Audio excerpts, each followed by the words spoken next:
호랑이 사냥꾼을 울린 이박우. 봉이 김선달이 무시무시하고 무뚝뚝하기로 소문난 평양성 최고의 심술쟁이 호랑이 포수를 말 한마디로 꼼짝 못하게 만든 이야기입니다. 호랑이 가죽이 단돈 한냥 사냥꾼을 울린 김선달의 황당한 흥정. 평양성 근처 산에는 평생 호랑이만 잡아온 강포수라는 사냥꾼이 살고 있었어요. 덩치도 산만하고 눈빛이 매서워서 마을 사람들은 강포수 앞만 지나가면 덜덜 떨었지요.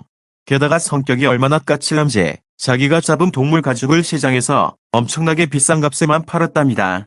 에헴. 이 호랑이 가죽으로 말할 것 같으면 내가 목숨을 걸고 잡은 것이다.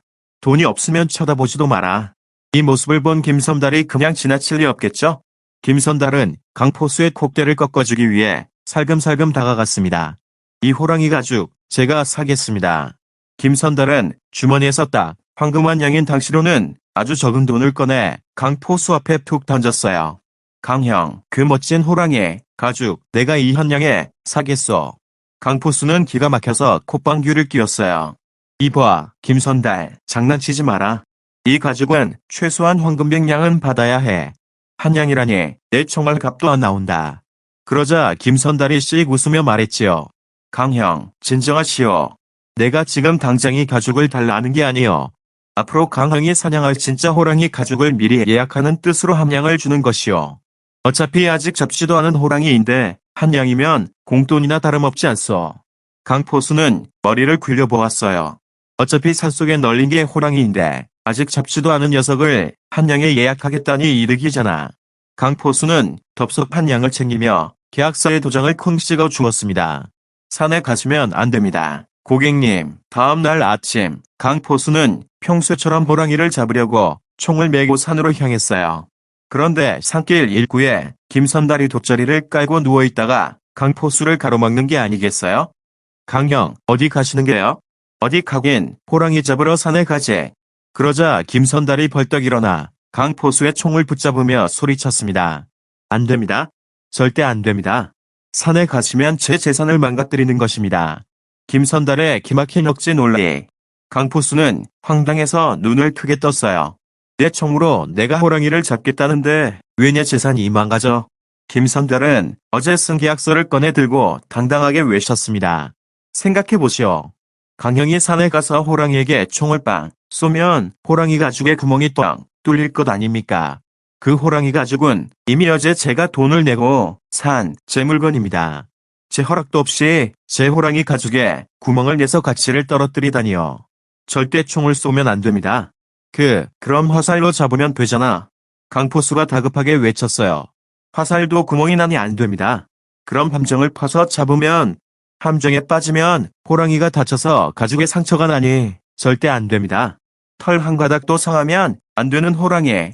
결국 김선달의 말대로라면 강포수는 호랑이 가죽에 상처 하나, 구멍 하나 내지 않고 털 한 가닥도 상하지 않게 호랑이를 잡아야 했어요. 그건 세상에서 가장 유명한 사냥꾼이라도 절대 불가능한 일이었지요. 산에 가지도 못하고 하루 종일 김선달에게 붙잡혀 있던 강포수는 결국 두 손 두 발을 다 들었습니다. 아이고, 김선달, 내가 졌어. 여기 어제 받은 한 양 돌려줄 테니 제발 비켜라. 김선달이 고개를 가로저었습니다. 에이, 제 아까운 호랑이 가죽을 독점했던 비용이 있으니 황금 50냥을 내고 계약을 취소하셔야지요. 결국 무시무시했던 강포수는 김선달에게 심령을 뜯기고 나서야 겨우 산으로 사냥을 갈 수 있었답니다. 아무리 힘이 세고 무서운 사냥꾼이라도 김선달의 똑똑한 말 한마디 앞에서는 고양이 앞에 쥐신세가 된다는 이야기였습니다. 소금 장수에게 뱀빵사한 이박우. 봉이 김선달이 무더운 여름날 평양성에서 가장 인색하기로 소문난 소금 장수 장씨를 상대로 벌인 황당한 뱀장사 이야기입니다. 눈눈이 이 재판의 끝판왕을 보여주는 코믹한 이야기 속으로 들어가 볼까요? 이건 그냥 뱀이 아니라 가죽꾼이요. 뱀을 끈으로 만든 김선달. 평양시장에는 욕심이 많고 심술궂은 소금 장수 장씨가 살고 있었어요. 이 장씨는 가난한 백성들이 소금을 조금이라도 흘리면 불같이 화를 내며 몇 배로 돈을 뜯어내는 아주 고약한 사람이었지요. 어느 날 김선달은 산에서 죽은 뱀 한 마리를 발견하고는 무릎을 탁 쳤습니다. 이 죽은 뱀으로 소금 장수 녀석의 못된 버릇을 고쳐주마. 김선달은 죽어서 뻣뻣하게 굳은 뱀을 허리띠처럼 둘러매고 소금 장수의 가게 앞으로 걸어갔어요. 내 명품 가죽끈이 오염되었어. 김선달은 일부러 소금 장수가 소금 가마니를 옮기고 있는 좁은 길목을 지나갔어요. 그리고 장씨와 슬쩍 부딪히는 척하며 허리에 감고 있던 죽은 뱀을 소금 가마니 속으로 툭 떨어뜨렸지요. 아이고, 내 소중한 명품 가죽끈이 저 싼 소금더미 속에 빠졌네. 김선달은 비명을 지르며 소금 속에서 뻣뻣한 뱀을 건져 올렸어요. 소금 장수 장씨는 기가 막혀서 소리쳤지요. 이보시오, 김선달, 그건 가죽끈이 아니라 징그러운 죽은 뱀이전소. 내 깨끗한 소금 가마니에 뱀을 넣다니 당장 내 소금값을 물어내시오. 그러자 김선달은 오히려 화를 내며 말했어요. 무슨 소리요? 이건 내가 아끼는 뱀 모양 가죽끈이요. 당신의 짠 소금 때문에 내 가죽끈이 굳어버렸으니 당신이 내 끈 값을 물어내시오. 삽도 앞에서의 황당한 재판. 결국 두 사람은 누구의 말이 맞는지 가려내기 위해 평양 관아의 삿도 앞으로 가게 되었어요. 소금 장수는 어두라다는 듯이 고함을 쳤습니다. 삽도님, 김선달이 죽은 뱀을 제 소금 가마니에 던져 소금을 망쳐놓고는 저보고 가죽끈 값을 물어내라고 우기고 있습니다. 엄벌을 내려주십시오. 삽도가 김선달에게 물었어요. 김선달, 내가 보기에도 저것은 뱀이 틀림없는데 왜 가죽끈이라고 우기느냐. 김선달은 억울하다는 표정으로 뻣뻣한 뱀을 높이 들어올리며 말했답니다. 삽도님, 잘 보십시오. 원래 이건 부드러운 뱀이 맞았습니다. 그런데 저 지독한 장수의 소금 가마니에 빠지는 바람에 소금기 때문에 수분이 싹 빠져서 이렇게 딱딱한 가죽끈처럼 변해버린 것입니다. 원래대로 부드러운 뱀으로 돌려놓지 못할 거라면 제 명품 가죽끈 값을 물어내야 마땅합니다.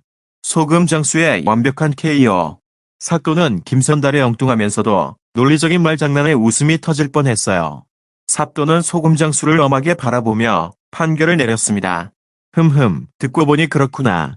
소금은 물기를 빨아들이는 성질이 있으니 부드러운 뱀이 소금 때문에 딱딱한 끈이 되었다는 김선달의 말이 맞다.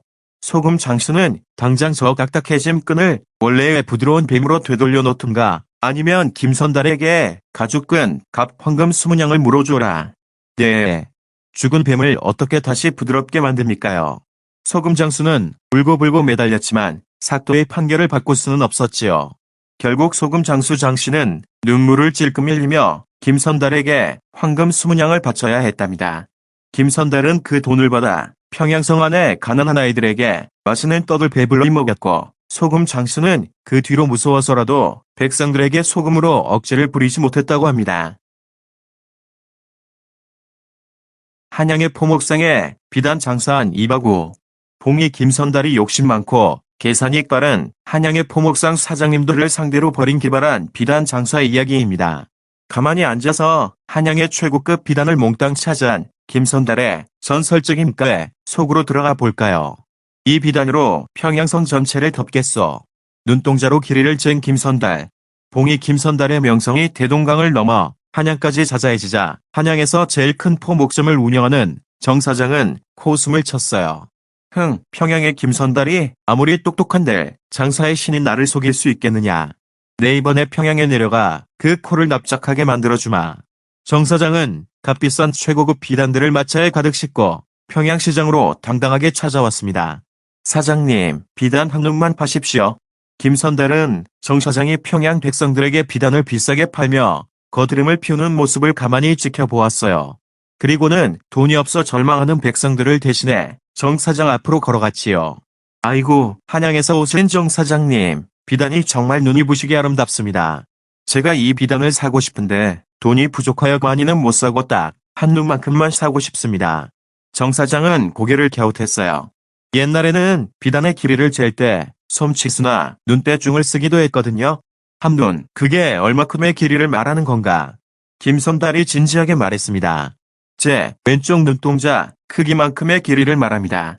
사장님이 파시는 최고급 비단을 제 눈동자 지름만큼만 잘라서 파십시오. 대신 눈동자만큼 귀한 비단이니 제가 몸값으로 황금 100냥을 드리겠습니다. 욕심쟁이 사장님의 잔머리. 비단 겨우 손톱만한 크기를 사면서 황금 100냥을 주겠다니. 정 사장은 속으로 만세를 불렀어요. 으하하.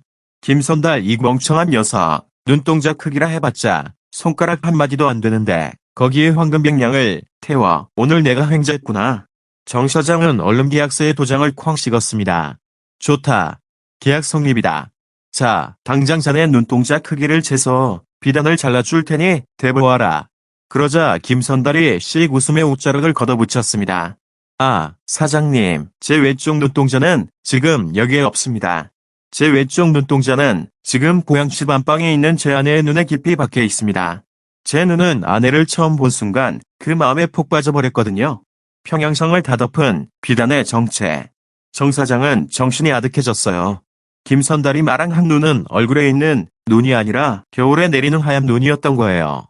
저는 분명 제 왼쪽 눈만큼이라고 했습니다. 제가 평양에 살면서 평생 본 눈 중에서 제 고향집 안방 창문 넘어 왼쪽 마당에 쌓였던 그 눈만큼의 길이를 달라는 뜻이었습니다.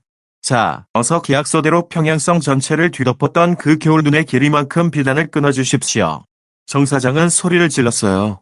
이 사기꾼 놈아, 평양성 전체를 덮은 눈의 길이만큼 비단을 주면 내 전 재산을 털어도 모자란다. 하지만 이미 계약서에는 김선달의 왼쪽 눈만큼의 길이라고 정확히 적혀 있었고 약속을 어기면 관아에 잡혀가 전 재산을 몰수당할 위였지요. 결국 한양의 장사왕 정 사장은 눈물을 펑펑 흘리며 가져온 최고급 비단 마차를 통째로 김선달에게 뇌물로 바치며 제발 살려달라고 빌어야 했답니다. 김선달은 그 비단들을 평양의 가난한 백성들에게 나누어 주어 모두가 따뜻한 옷을 입을 수 있게 했고 정 사장은 털털 털린 빈 마차를 타고 한양으로 쓸쓸히 돌아갔다는 이야기입니다. 끝까지 시청해 주셔서 감사합니다.